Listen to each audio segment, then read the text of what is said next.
I debated posting this video because information like this, people charge for it, people build courses around it, people host master classes on it, and most of all, people gatekeep it. A part of me genuinely thought, keep it quiet, let them figure it out themselves. Because when you understand how money really works in this industry, you gain leverage. But another part of me, the one that believes we can all win, said, if one of us learns the game, we all level up. So today, I'm giving you information people literally pay for free. This is not my usual fashion video. This video is for my people, the creators building consistently, the ones that are not going viral every week, the ones wondering, how are people actually increasing their income? Because everyone says, just go viral. No, you do not need virality. You need positioning. And today, I'm breaking down how I increase my income as a content creator in 8 steps without chasing virality.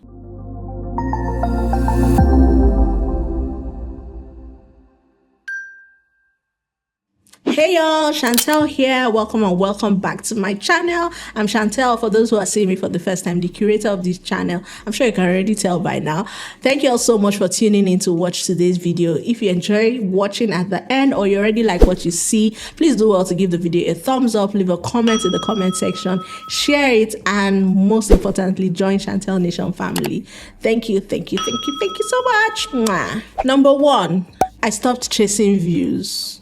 Yeah, at some point I realized that views do not equal income. You can get 10,000 views on a video and earn nothing. You can also get that 10,000 views on a video and bag a premium deal. Why? Because brands do not pay for views. They pay for trust, audience loyalty, buying power, clear niche identity, and professionalism. I stopped asking myself, will this video blow? But instead asked, will this video build authority? That one mindset shift changed my income trajectory. Number 2, I raised my standards before I raised my rates. Before I increased my pricing, I upgraded everything. My lighting, my camera framing, my storytelling flow, my editing technique, my pitch decks, my response time, everything was changed. I modified, I upgraded. Here's the truth. You cannot charge premium if your presentation is still basic.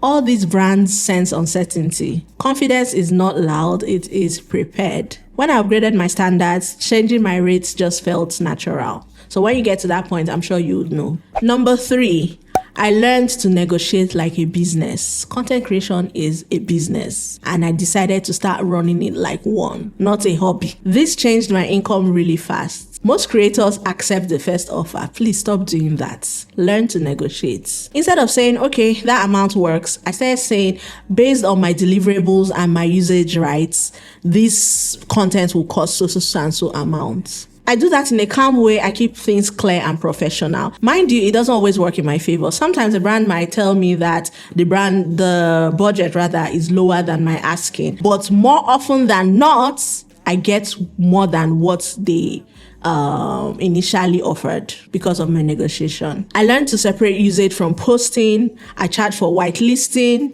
I justify my rates with analytics. I highlight my audience demographics.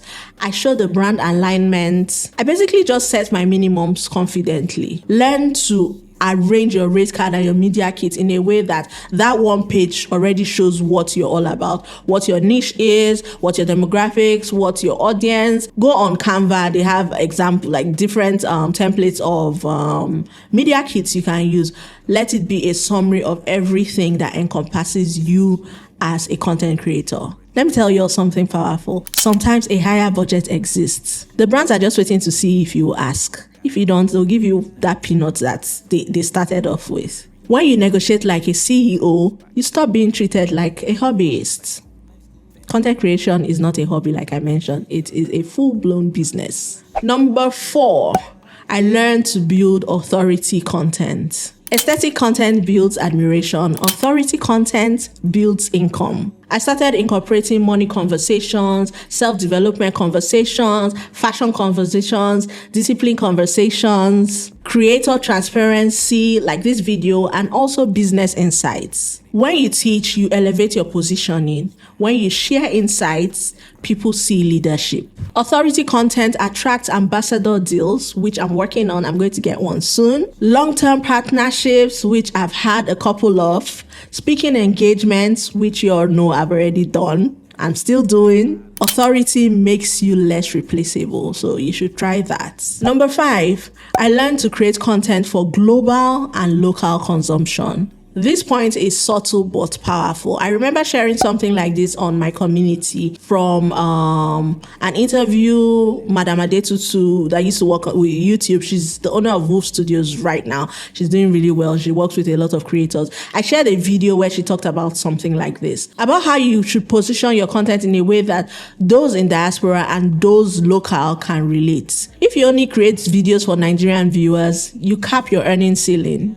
That's a fact, because we all know that the RPM and CPM in this country is next to nothing. So I reframed my content. For instance, instead of putting out a video, say how to start a business with 75,000 naira, right? I'll say how to start a business with $50 and in bracket 75,000 naira. You see the tweak? Now, Nigerians can relate, diaspora Nigerians can relate, international viewers can relate as well. People looking to start small hustles or side hustles, small businesses. Same effort, wider reach.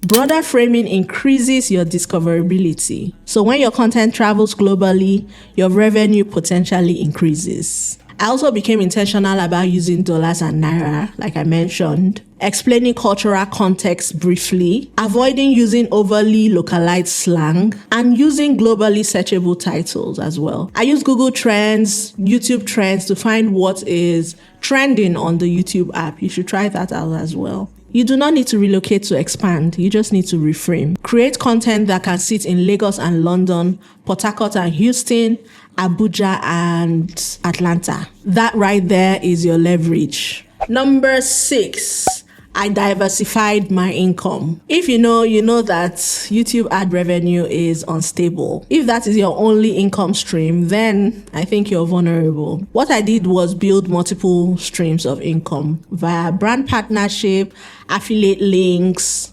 speaking, consulting, and right now I'm working on digital products. And this is just from the content creator sphere. I'm not going to delve into other things that I do to earn money. Multiple streams of income remove desperation. And you all know that desperation weakens your negotiation power because you're ready to take any and everything. So when you're secure, you say no differently because security changes your tone. Number 7, I built relationships, not just deals. Most creators chase one-off brand deals. I started building brand relationships instead. There's a difference. Early on, I realized that one-off brand deals pay once, while relationships pay repeatedly. So instead of treating collaborations like transactions, I treated them like partnerships. What that looked and still looks like was or is delivering content before the deadline, sending performance reports after campaigns via my analytics, over-delivering strategically. Sometimes I even suggest new campaign angles to the brand. And most importantly, I stay in touch after each campaign ends. You never know what might pop up.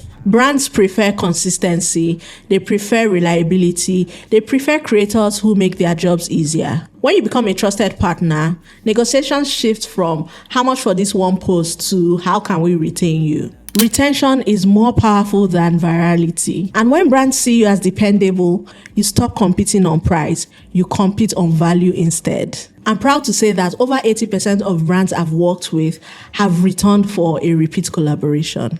Yeah. Now, my 8th and final point is that I built a personal brand, not just a content page. There are thousands, if not millions, of fashion creators out there.